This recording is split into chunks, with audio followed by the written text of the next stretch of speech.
Christian missions have been very successful in Africa, one of the most Christian continents in the world, and very unsuccessful in India.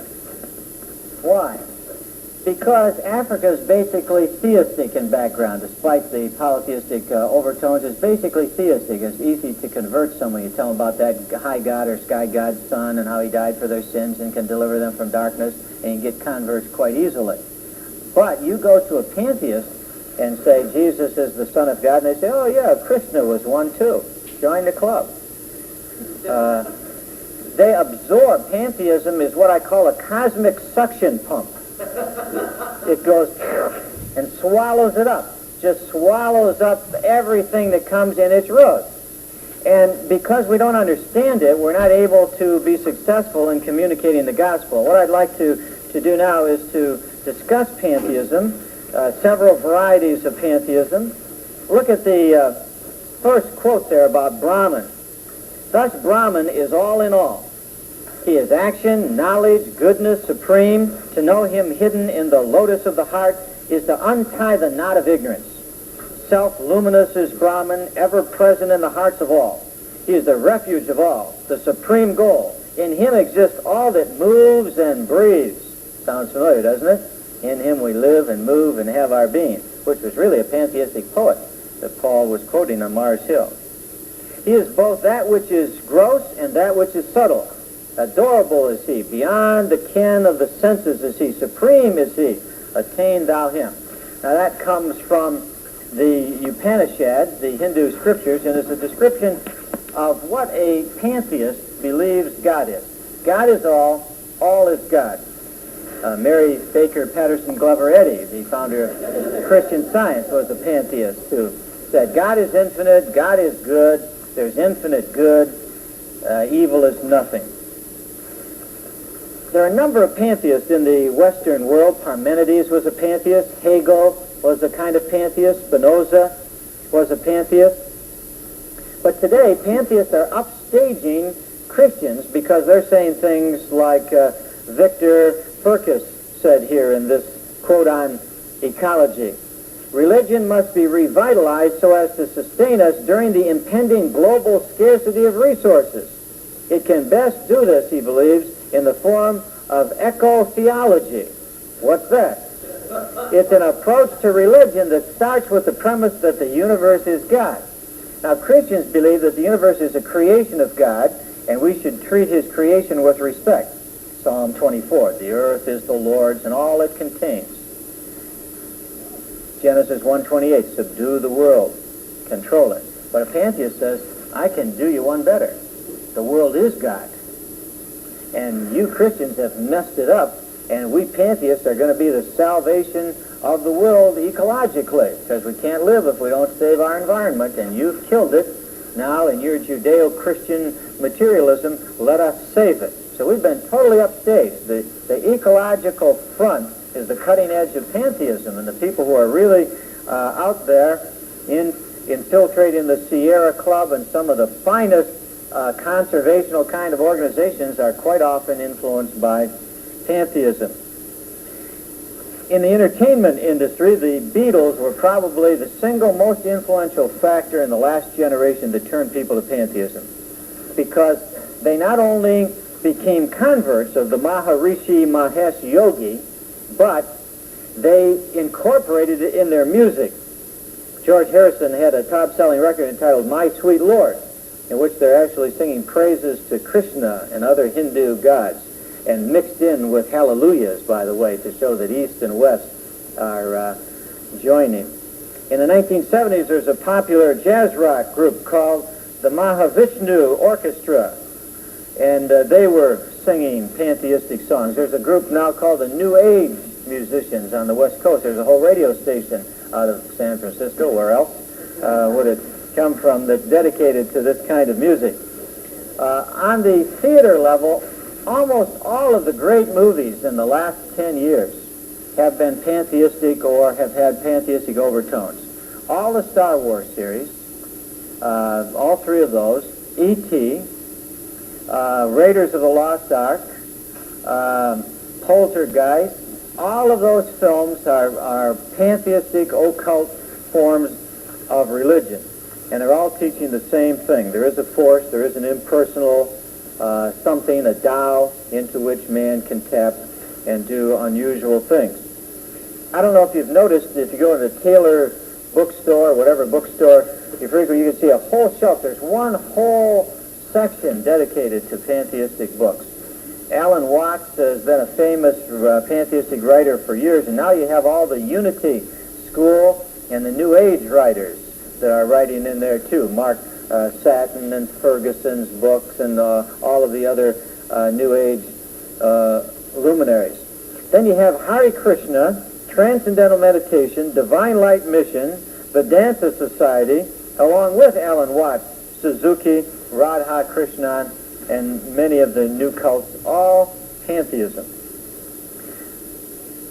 What is a pantheist, and how many different kinds of pantheists are there? We talk about, in point 2 here, a typology of pantheism. Let me draw a few diagrams here to illustrate the various kinds of pantheism. The first one is called emanational pantheism, and we use Plotinus, a 3rd century A.D. philosopher who was a colleague of Origen, the famous church father. Both of them studied under Ammonius Saccos, the famous fountainhead of Neoplatonism, and they believe that everything emanates from the One. The One is beyond being, absolute, no knowledge, no personality, beyond being, and the One flows down into the next level, which is called nous, or mind, and the nous flows down into world soul, which animates everything, and then world soul emanates forth into matter, which is the least real, and brings you to the very brink of oblivion or non-being. So you have God flowing forth like Niagara Falls, or unfolding like a seed into a flower. That's called emanational pantheism. Creation is ex deo, out of God, and God just breathed out, as Brahman would say. Brahman breathed out and the universe came to be. Brahman breathed in and the universe ceased to be. So you have a kind of cyclical pantheism. Well, one form of that, one move of that, is called emanation, not creation. Emanational pantheism. Second form of pantheism is called developmental, or sometimes dialectical pantheism, and this was held by the famous German scholar Hegel, who died in 1831, and he said, history is the footprints of God in the sands of time. History is just the unfolding of God. And if you want to understand history, you must understand that it's divine spirit manifesting itself in the historic process. Now, all Hegel did is he took Plotinus, who had a top-down emanation from the One down to the world soul and through matter, and he laid Plotinus on his side with his linear view of history that he got from his Christian background, because Hegel was a Lutheran. And he laid Plotinus on his side and said, God is not emanating from top down, he's emanating from begin to end, and history is going toward an end, an eschaton, and it's unfolding, evolving. You can see Hegel dying in 1831. In 1859, Darwin wrote The Origin of Species, in which he gave a credible scientific mechanism for this, and the whole evolutionary concept of God unfolding. Henri Bergson, who was a famous French philosopher, at the turn of the century, wrote a book called Creative Evolution, which he said there's this élan vital, this vital life force pulsating in everything, and it moves the whole process forward. And then in his book, Two Sources, Henri Bergson for you Americans, said that this force is God, and he identified the force with God. That's no different than the force in Star Wars, the force of the Tao, no different than the impersonal God of Spinoza or Plotinus. So you have emanational pantheism of Plotinus, developmental pantheism of Hegel. The third one is called modal, M-O-D-A-L, a modal pantheism of Spinoza. He lived in the 17th century, and he wrote a book called Ethics, in which he developed what's called a rationalistic form, or a geometric rationalism. He used axioms and postulates and argued rationally that there could only be one substance in the universe, one infinite pond of which we were all drops, or drips, whatever the case may be. We're all just little modes or moments in the mind of God. You and I are like ideas in God's mind. There's only one mind in the whole universe, and everything else is part of its thoughts. One infinite global mind that animates everything, and you and I are just little moments or thoughts in this mind along the way. So we're drops in a pond, we're thoughts in the mind of God, we're aspects, accidents in God, a mode of God. Then there's another kind of pantheism called multi-level pantheism that is expressed by Radha Krishnan, who is the famous neo-Hindu apologist for Hinduism to the West. Radha Krishnan says that God, instead of emanating straight down, you can look at Brahman, or the ultimate, and here's the first level manifestation, then another level manifestation, and a third level. And you get down to the lowest level, you're down at Maya, or the world, down there, and that's an illusion. So it's the lowest level of reality, or no reality at all, depending on the two schools of pantheism, whether the more strict or the less strict forms of multi-level pantheism. But the universe is made up of various levels. The highest level is Brahman himself. And when you reach that level, then you realize your oneness with God, and you merge with the all. Then the last kind is called permeational pantheism. And I think this is illustrated by Zen Buddhism and Star Wars, where there is an impersonal force that penetrates the whole universe. It's in every living thing. You cut a plant, and you're cutting into the force. You look at a flower, and the force is there. The force is in you. It's within you. The force is everywhere. Everything is part of the force, and the force is part of everything that is. So God is all, and all is God. So here's just a kind of a typology, so you have a framework on which to pin the various kinds of pantheism. I'm not sure that's all, but at least that is the major kinds of pantheism that exist. How many forms of pantheism ultimately Okay, there is another form of pantheism that we should mention here, and that is what we call absolute pantheism, and that would be the pantheism of Parmenides. And an absolute pantheist is someone who believes that the only thing that exists is God and everything else is an illusion. And that's the only form of pantheism that would say that the world is a total illusion. And that would be found in Sankaristic pantheism in Hinduism, and it would be found in Parmenides, the Greek philosopher before the time of Socrates. But it's a very rare form of pantheism, because most of them make some kind of distinction, but they make no distinctions whatsoever. They say the one is all and the all is one and everything else does not exist at all. Whereas in Spinoza you have little modes that exist in God's mind. You have emanations in Plotinus. You have development in Hegel.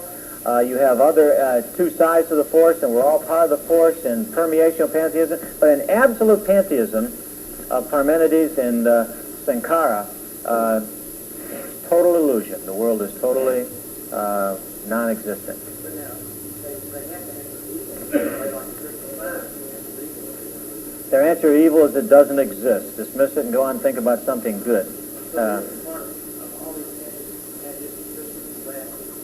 They all have to contend with evil, but the point is that the absolute pantheist contends with it by saying it's absolutely nothing. It's an illusion, an error of mortal mind.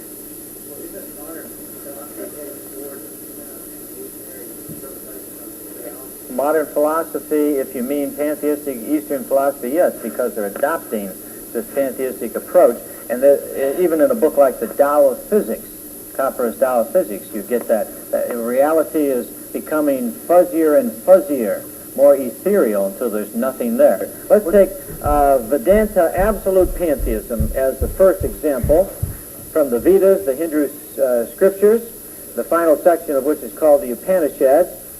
And here, in Vedanta pantheism, Brahman, who is the ultimate reality, our equivalent of God, but an impersonal ultimate God, is said to be infinite, immortal, imperishable, all-pervading, supreme, changeless, absolute, indivisible. And notice the quotation here from the Upanishads. Him, Brahman, the eye does not see, nor the tongue express, nor the mind grasp. Him we neither know, nor are we able to teach. Different is He from the known and from the unknown. He truly knows Brahman who knows Him as beyond knowledge. He who thinks that he knows not. The ignorant thinks that Brahman is known, but the wise know Him to be beyond knowledge. So, God is beyond knowing, and if you think that you know Him, you don't. The only knowledge you can have of God is the knowledge that you have no knowledge of God. In the Upanishads, Sankara, in his commentary, is saying, "Sir," said the pupil to his master, "teach me the nature of Brahman." The master did not reply.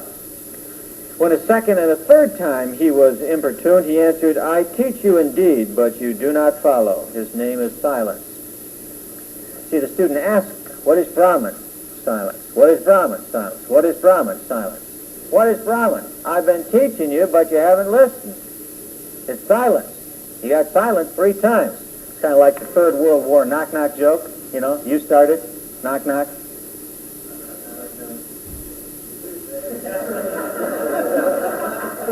See, nobody there, Third World War. It's silence. You have to teach indirectly. You can't teach directly. Like we can teach God is good, God is infinite. We can teach directly, cognitively, propositionally. You can't teach pantheism that way. You have to do it indirectly by suggestion, by little contradictions called koans. You have to talk about one hand clapping. So people say that's absurd, and you say you got it. That's absurd. Their view of the world is that God is the world and the world is God. Now, we're using world in the biggest, broadest sense, the all. God is all and all is God. The world that we see, hear, touch, taste, and smell, does not actually exist. It's Maya. This is an absolute form of pantheism. It's kind of like a rope that looks like a snake from a distance, but when you get there, you find out that it's not a snake. So when you're looking at the world at first blush, you think it's real. But when you get closer, you find out it's not real. All that's real is Brahman. It's the lowest level of manifestation. Brahman alone is, nothing else is. He who sees the manifold universe and not the one reality goes evermore from death to death. Meditate, and you will realize that mind, matter, and Maya, the power which unifies mind and matter, are but 3 aspects of Brahman, the one reality. The final analysis, there's only one reality, one thing, and that's Brahman. What is man? Man is God. Atman is Brahman. Now that's the famous statement of Hinduism. Atman means the depth of your soul. Brahman is the depth of the universe. The depth of your soul is identical to the depth of the universe. At your heart, you are God. Now, you can see that humanism and pantheism have something in common. They have a lot of things in common. Evolution, naturalism, and the other thing they have in common is man is God. Man is ultimate. That was whispered, I think, down the corridors of time from a serpent about Genesis 3, when he said to Eve, "Ye shall be as God." And man has believed that ever since. Having attained to Brahman, a sage declared, "I am life. I am established in the purity of Brahman. I have attained the freedom of the self. I am Brahman.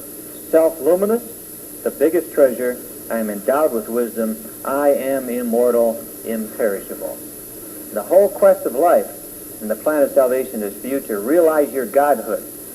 And when you see the power within, the force within, is the same force that was in Christ, is the same force in the universe, and when you develop that potential, whether through est or human potential movements or through meditation or through yoga, when you develop that potential and tap into that force, you are just as much God as anyone else, including God himself. It's just a matter of degree and discipline from there on. What's ethics?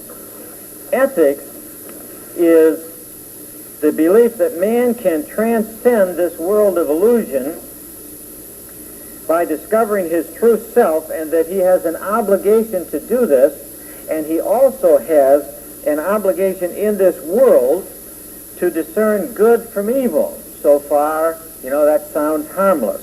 But when you get to the depth of their ethical positions, here's what they're really saying. There is no ultimate difference between good and evil, because on the highest level, there is no distinction between good and evil. The highest level is to unify all things. This is why the Force in Star Wars has two sides, good and evil, because in God, good and evil unite. Meister Eckhart called it the coincidence of opposites. Somebody referred to a philosopher's view as the night in which all cows are black. Now, if there were ever a night in which all cows are black, it's certainly the view that good and evil are combined in God, and that in Him they merge. And on the absolute level, there is no distinction. Notice what Krishna is saying in the Upanishads. He whose mind dwells beyond attachment, unattained by ego, no axe shall bind him with any bond. Though he slay these thousands, he is no slayer. Even murder, even killing, ultimately, there is no difference between it and not killing.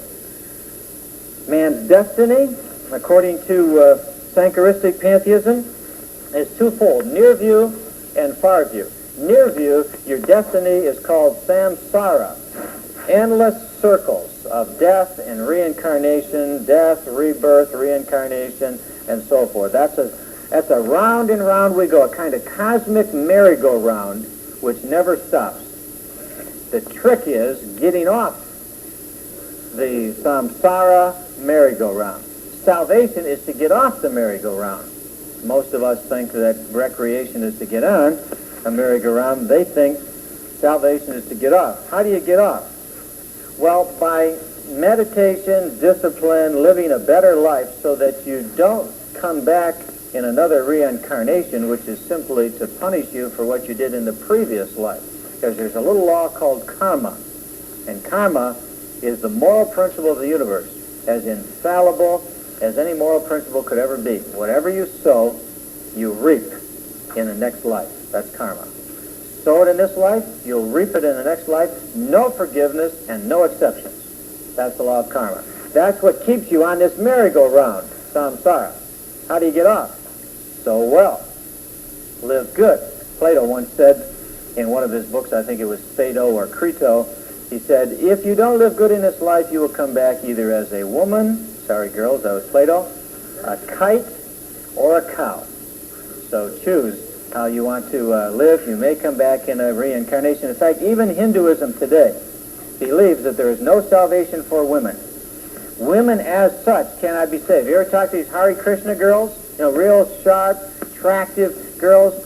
You ask them if they can be saved as a woman, and they will debate you right to your face. It's impossible for a woman to be saved. That's part of their punishment. The only way you can be saved is to be reincarnated as a man in another reincarnation. And that's what our young teenagers are getting at O'Hare Field and the airports of the world, this kind of teaching. Man's destiny is reincarnation. Round and round we go. Where we stop, only karma knows. If a person's karma is good, he will come back in a good reincarnation. If it's bad, he will have a bad one. But salvation is solely by human efforts. Forgiveness is contrary to the heart of the system. Because if you forgive, you broke the law of karma. Because this fellow sinned and he deserves to be punished, and you forgive him. In fact, as is pointed out by many missionary anthropologists, Hinduism as such, as a system, leads to no social compassion whatsoever. Because if you help that person, you're messing up his karma. If you help him and show compassion, he's going to have to pay for it anyway. You're just delaying the agony.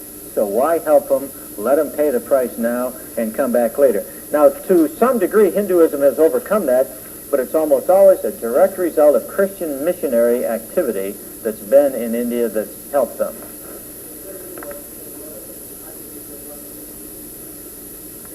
How do you do good works? They're not the same in this world. They're the same ultimately. This is why George Lucas, when he was asked by Time magazine to summarize his philosophy, said, well, it's like this. There is a God, and there are two sides, a good side and the bad side, and the world works better if we tap into the good side. the key phrase, the world works better. On this level down here, things work better for tapping into the good side, but ultimately there's no difference.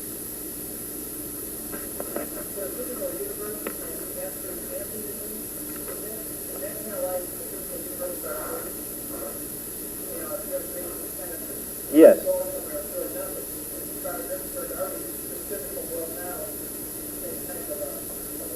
That's exactly right. It's a good illustration.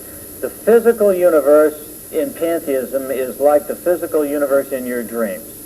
It doesn't exist except in your dreams.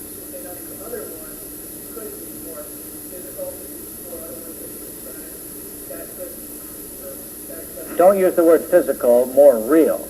It could be a lower level of reality. For them, the physical universe is real. The other ones, the multi-level and the permeational and developmental, could be a lesser reality, but only in absolute pantheism is have no reality at all.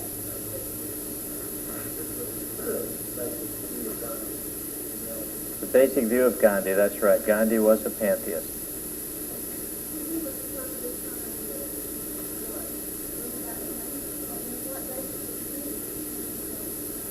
Well, Gandhi was doing it on the basis of his pantheistic philosophy. He rejected Christianity. Now it is true he admired Jesus and he liked some things in the Sermon on the Mount. It was basically the pantheistic interpretation he had made of the Sermon on the Mount, but he was by no means a Christian, and his central philosophy was pantheistic. He believed in reincarnation.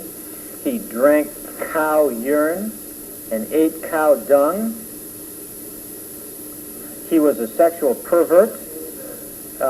See, we've been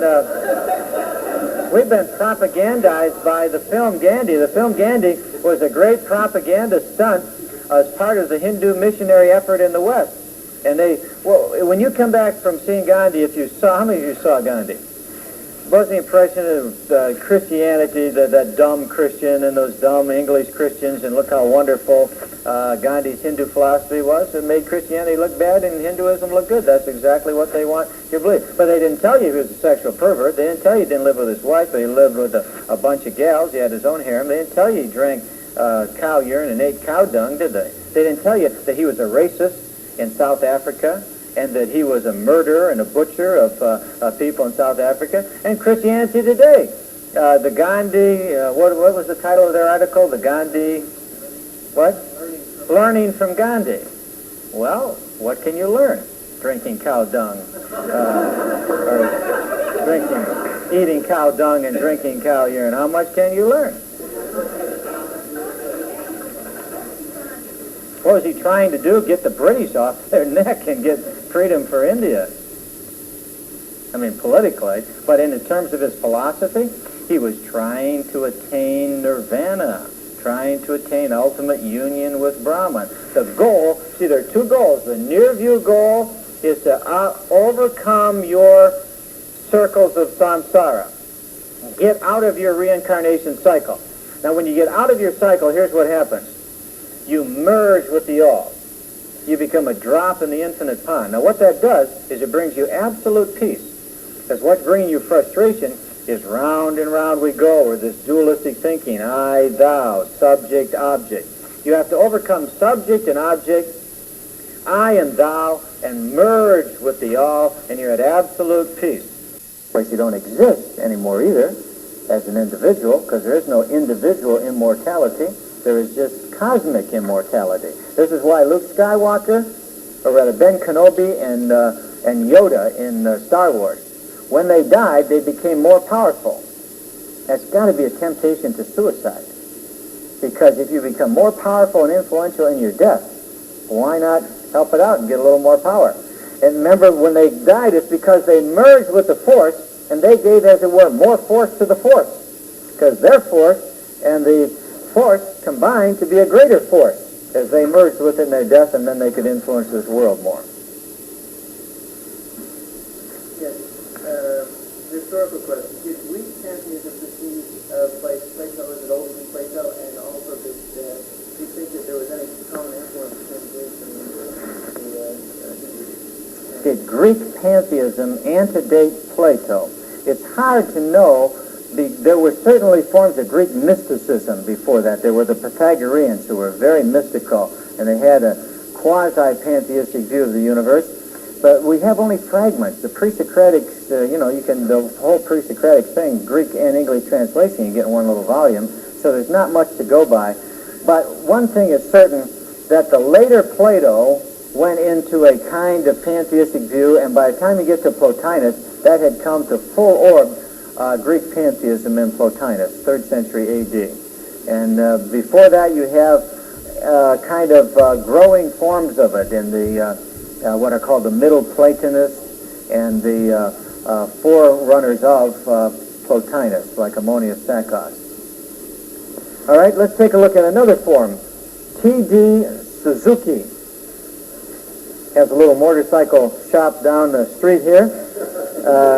Suzuki is a professor at Columbia University, and he has convinced many Westerners of the truth of pantheism, including Alan Watts, who has a whole armful of books on the shelf in most bookstores. Zen Buddhism.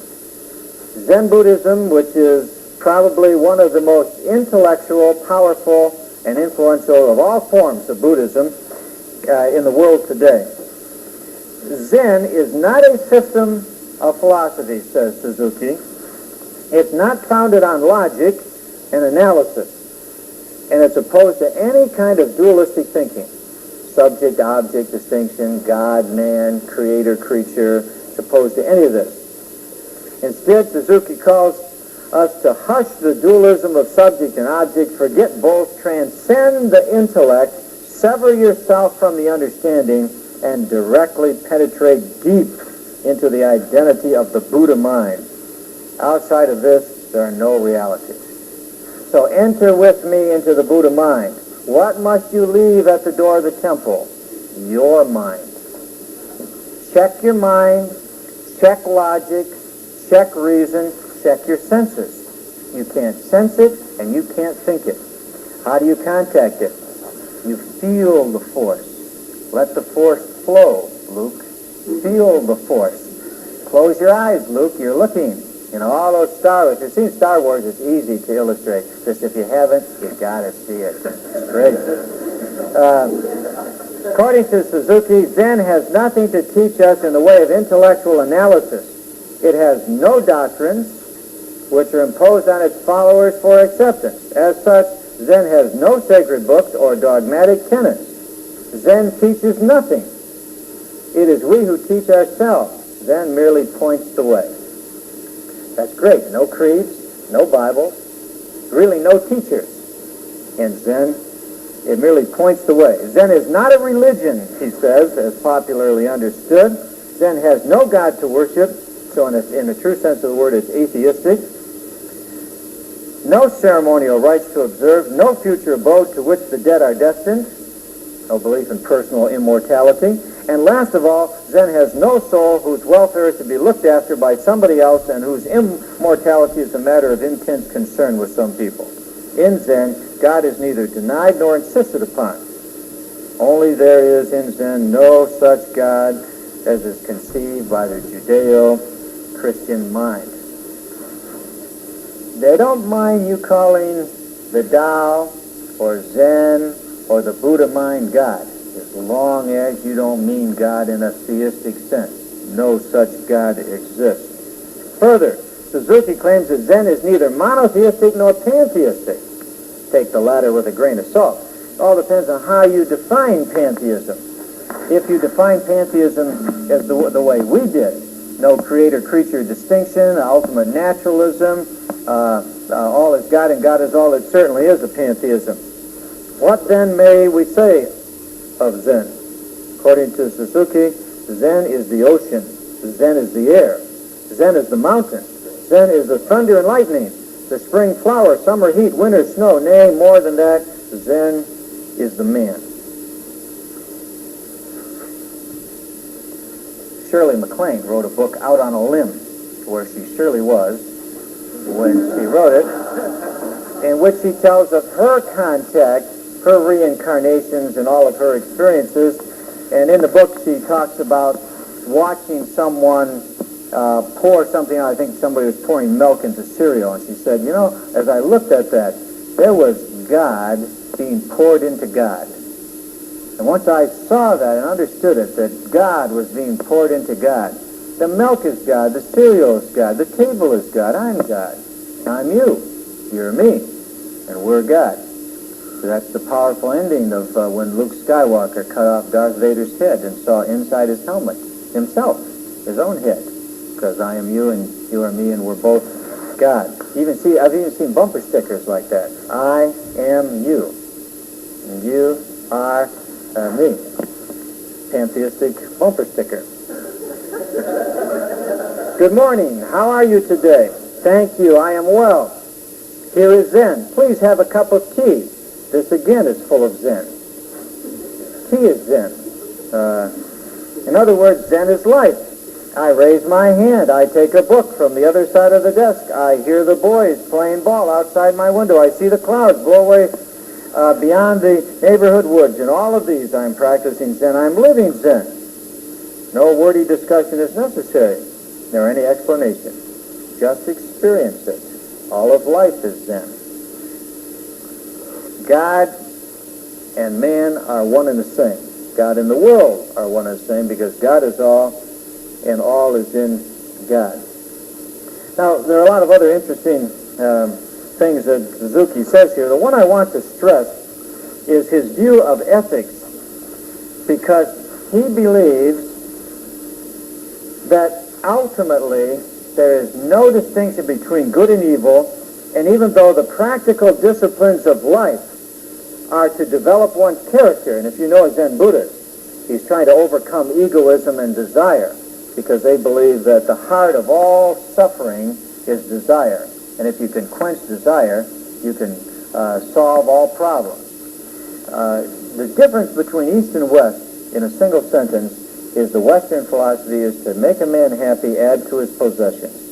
The Eastern philosophy is to make a man happy, take away from his passions. And they look at us and they say, you haven't made yourself happy. You have a little house, what do you want? A bigger house. You have one car, what do you want? 2 cars. You have one house, you want 2 houses. You keep wanting to add to your possessions. That doesn't make you happy. What you need is to take away from your passions. Desire less. Now what's the logical end of that? You desire less and less until you desire nothing. And when you desire nothing, then you merge with the all. And you lose all frustration, all pain, because you wouldn't have any pain if you didn't really want something and not get it. You would never have any pain. Pain is not getting what you wanted, or the converse. Lose all your desire, you lose all frustration, and then you've reached nirvana. That's the extinguishing point, when all desire goes out. It's also a glob of protoplasm, or a rock. I mean, I can't think of anything less desirable, to use a bad pun, than having no desire. A rock doesn't have any desire, but when you merge with the all, you become a desireless being. Now notice what it says here in terms of a quote on good and evil. On the top of page 85 in perspective, a Zen monk, this process toward and within enlightenment involves a great deal of manual labor, such as sweeping, cleaning, cooking, fuel gathering, tilling the farm, going about begging in the villages far and near. The central principle by which the Zen monk is to live his life is not to waste, but to make the best possible use of things as they are given us. The teaching of the 7 Buddhas, not to commit evil, but to do all that is good and to keep one's thoughts pure. This is the teaching of all the Buddhas. That is in this world, Francis Schaeffer would call lower story. But ultimately, the Tao has good and bad side, light and dark. And ultimately, there is no difference between good and evil, and it doesn't make any difference what you do. It does not count for eternity. Is that the far view? Because the near view is the far view. The near view is to burn out your karma and to get out of your reincarnations, and the far view is to merge with the all. Man's destiny is the blissfulness of nothingness forever. Man's destiny is for his individual bubble to burst on the ocean of infinity and to go deep into the abyss of the nameless and to lose your individuality in the cosmic wholeness. It's rather interesting. He said, empty-handed I go, and behold, the spade is in my hands. I walk on foot, and yet on the back of an ox I'm riding. When I pass over the bridge, lo, the water floweth not, but the bridge doth flow. You say, what's that? That's nonsense. That's a contradiction. No, that's called a koan. And a koan is a little contradiction, a little paradox. One hand clapping. I go over the bridge and the water isn't flowing, but the bridge is flowing. All these little contradictions are to show you that reason, thought, cognitive process is absurd. Where will that get you? It'll get you where Western man has gotten himself into fights and contradictions. But if we realize our oneness, then that's the salvation of mankind. And the oneness that they are realizing is a pantheistic oneness. And the ecumenical God today is a pantheistic God. The glue that holds East and West together now is pantheism. And it is the most dangerous, the most permeating of all religious forces, much more dangerous than humanism ever was or could be, because you can't reason about it, you can't think about it, you can't argue with it, you can't see it, you can't smell it. It's not subject to logic, it's not subject to truth or false, right or wrong. It's something you feel, you take a blind leap of, but it's this force that binds all together.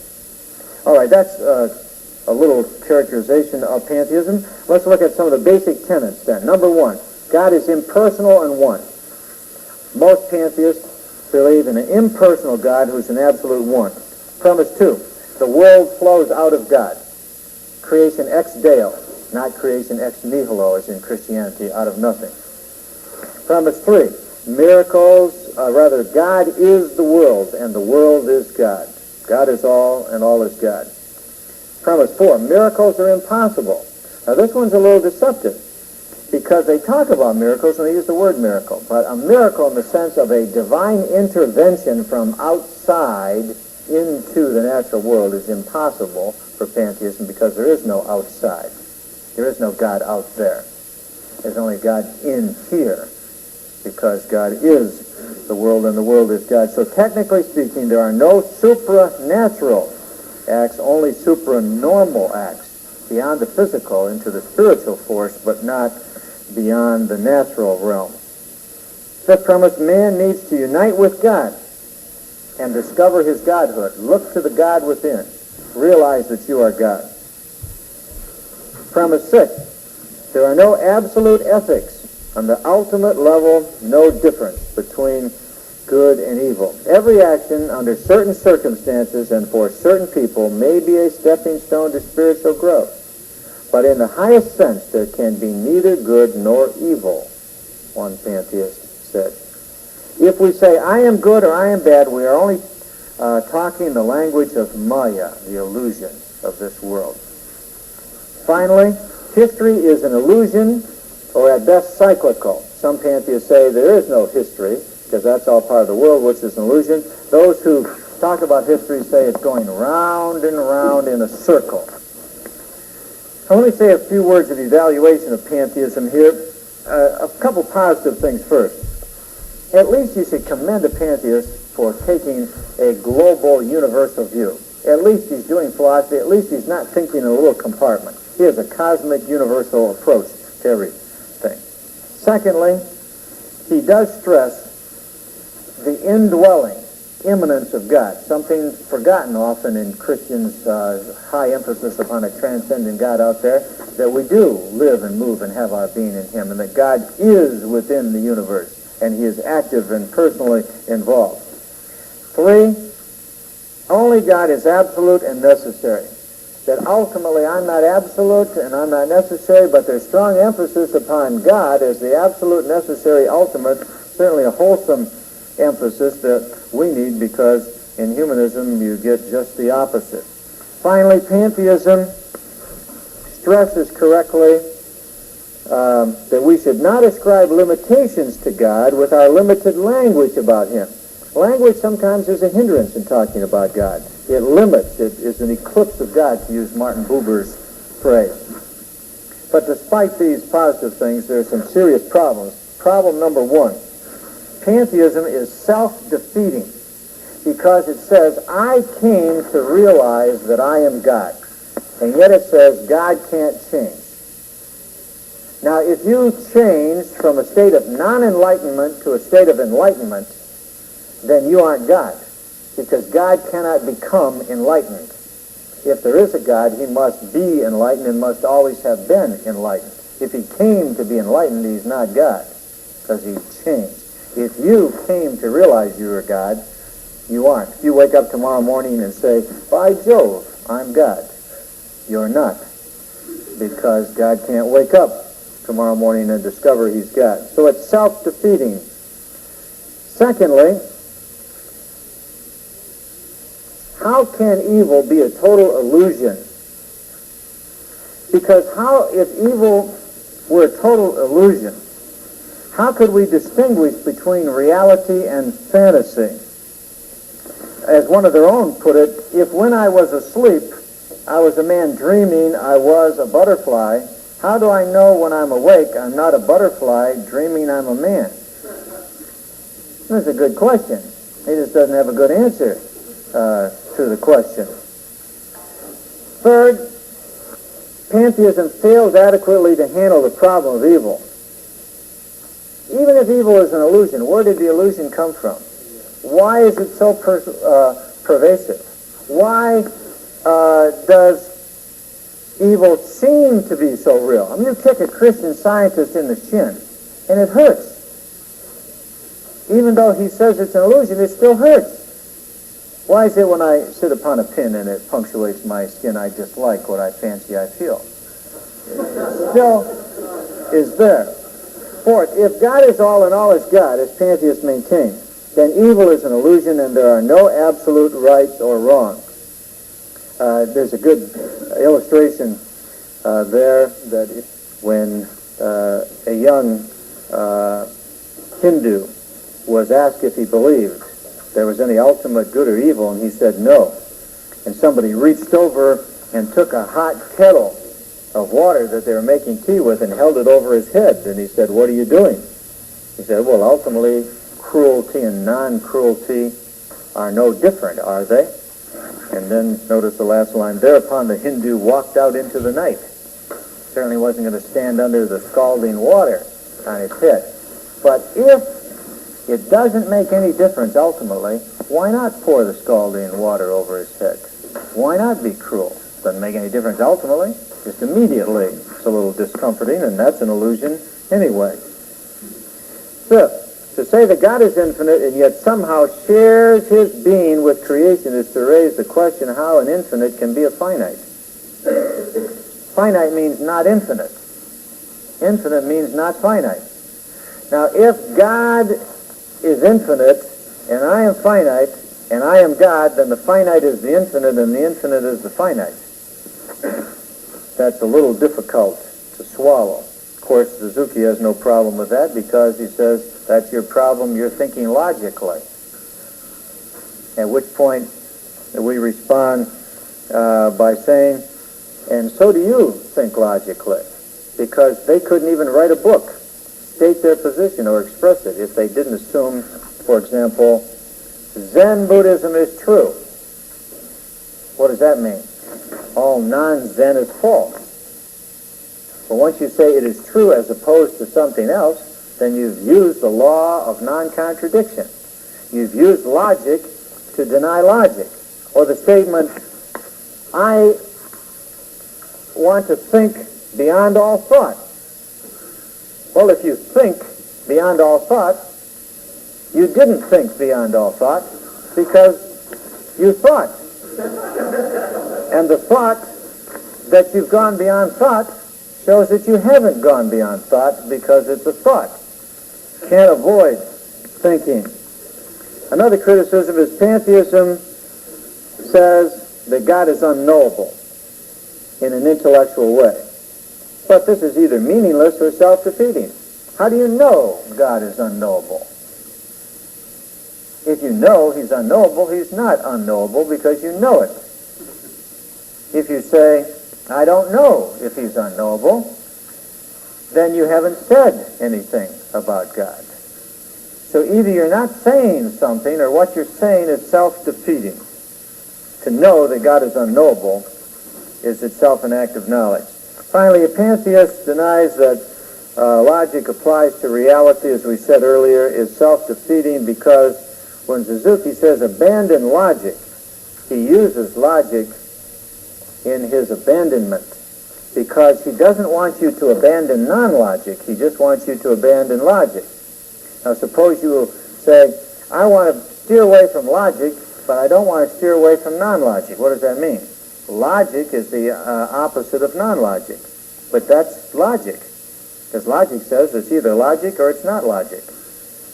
And if you say it's either logic or not logic and stay away from logic so that you be sure and stay in the not logic category, you're using logic to tell you what is not logic as opposed to logic. You can't avoid logic. He who breaks logic will in the end be broken by logic. Now notice all of these arguments, or most of them, boil down to one thing. When you're dealing with a pantheist, you cannot attack his metaphysics head on. You have to attack his epistemology. And that's why it's so difficult to witness to pantheists. Because a pantheist, if you argue toe-to-toe, metaphysic to metaphysic, worldview to worldview, you'll lose every time. He'll swallow you up because he has broader ground than you. His cosmic suction pump will just pull you right down the drain. But if you take one step back and challenge the basis for his making those statements, what is your basis for saying logic does not apply to reality? How can you do that without using logic? How do you know you can't know God if you don't know God? How can you become God when God can't become? You got to back up and attack the epistemology.